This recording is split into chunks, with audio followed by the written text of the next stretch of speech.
Seorang yang datang di zaman Umar radhiyallahu anhu. Orang ini teman-teman sekalian, kebetulan Umar lagi duduk. Umar bin Khattab ini suka duduk selesai antara sholat dengan sholat, kayak duhur ke asar, asar ke maghrib. Umar sering duduk di rumah, di masjid, terus dengerin keluhan-keluhan orang. Ada yang punya cerita, sampein gitu kan. Ada yang salah, dia tegur gitu. Satu waktu Umar lagi duduk antara duhur sama asar di masjid. Ada masuk orang dalam masjid Nabi SAW, kembar, persis sama. Pakaiannya, model pakaiannya, cara jalannya, postur tubuhnya, warna kulitnya, paras wajahnya, sama persis, kembar. Tapi kembarnya ini agak unik, sampai Umar bilang, Subhanallah, Maha Suci Allah, saya belum pernah melihat ada orang kembar seunik ini. Artinya tidak ada beda sama sekali, semuanya sama. Kata Umar, saya ingin bicara sama orang ini. Maka ada satu orang sahabat Umar mengatakan, saya panggil Amir Mu'minin. Dipanggillah. Datanglah dua orang itu. Yang satu depan, yang satu belakang. Lalu kata Umar, segala puji bagi Allah yang telah menciptakan kalian kembar seperti ini. Apakah yang di belakangmu itu adikmu? Kata yang di depan ini, bukan Amir Mu'minin. Ini anak saya. Anaknya. Umar bilang, Subhanallah. Lebih luar biasa lagi bagaimana Allah menciptakan anakmu persis seperti kamu. Tidak ada bedanya, kayak pinang dibelah dua kalau gitu. Sama persis. Kata orang itu, ya Amir Mu'minin, kalau anda dengar cerita lahirnya anak ini, anda lebih kagum dengan Allah. Kata Umar, sebentar, kumpul semua. Atau mesti disuruh kumpul. Dengarin nih kisahnya orang-orang ini. Kumpul semua. Karena dia bilang, kalau anda dengar kisah lahirnya anak ini, anda lebih kagum dengan Allah. Perkataan dengan lebih kagum dengan Allah ini yang menarik bagi Umar. Kumpul semua, dengarin nih. Kita dengarin semuanya, dengar, duduk. Mulailah cerita orang ini. Dia bilang, ya Amir Mu'minin, umur anak saya ini 19 tahun. Yang lalu, 19 tahun yang lalu, saya pernah berjihad. Pergi jihad.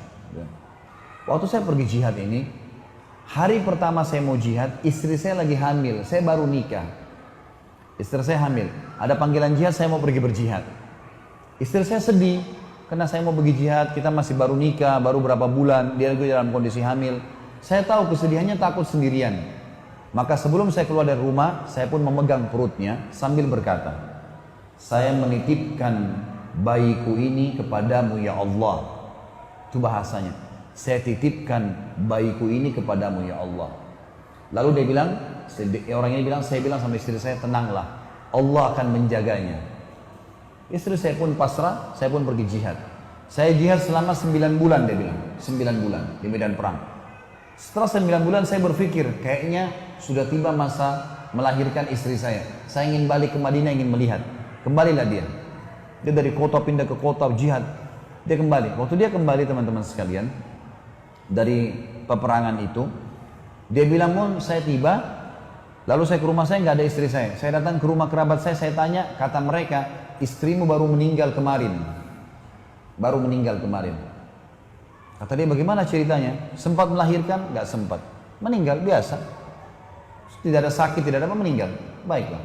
Dia bilang, kalau begitu, saya besok akan kembali ke medan perang, medan jihad lagi. Malam ini saya tidur di rumah saya. Tapi bisa nggak tunjukin di mana kuburan istri saya di Baqi, di kuburan Madinah? Kata mereka, baiklah. Kebetulan sepupu-sepupunya ada beberapa orang. Ikut.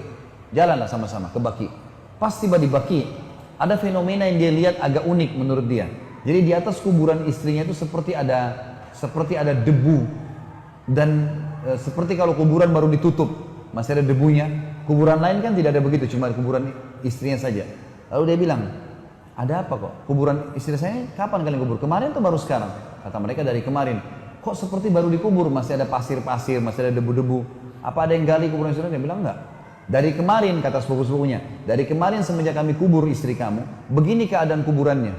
Bahkan kalau dari jauh, kelihatan sekali debu itu. Dari luar kuburan Baqi kelihatan sekali. Orang bisa tahu kayak seakan-akan kuburan baru ditutup. Padahal dari kemarin. Kata suaminya, demi Allah saya tahu istri saya solehah. Gak mungkin ini tanda keburukan. Pasti tanda kebaikan. Karena istri saya sangat baik. Patuh dengan saya, jaga ibadahnya dengan Allah, nggak mungkin. Ayo kita gali, digali sama dia.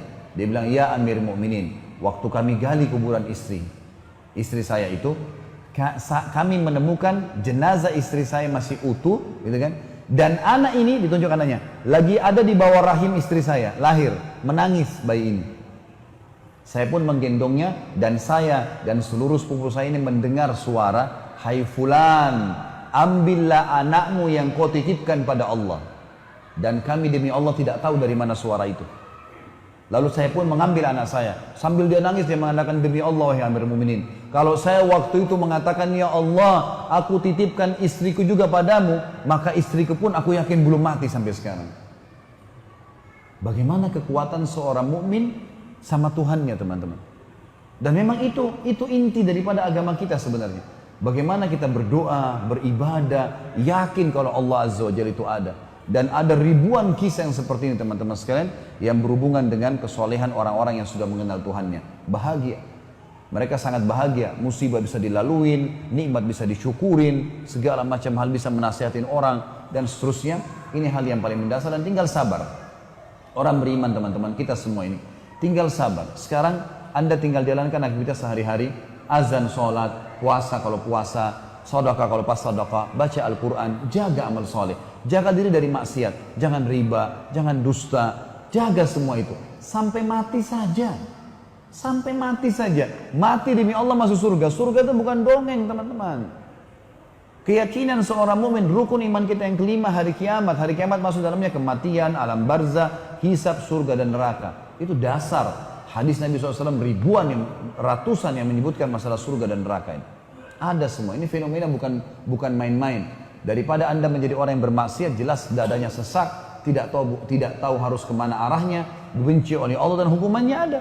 Maka jadilah orang-orang yang baik, teman-teman sekalian. Sabar sedikit dalam ketaatan, maka kita akan mendapatkan yang terbaik, insya Allah.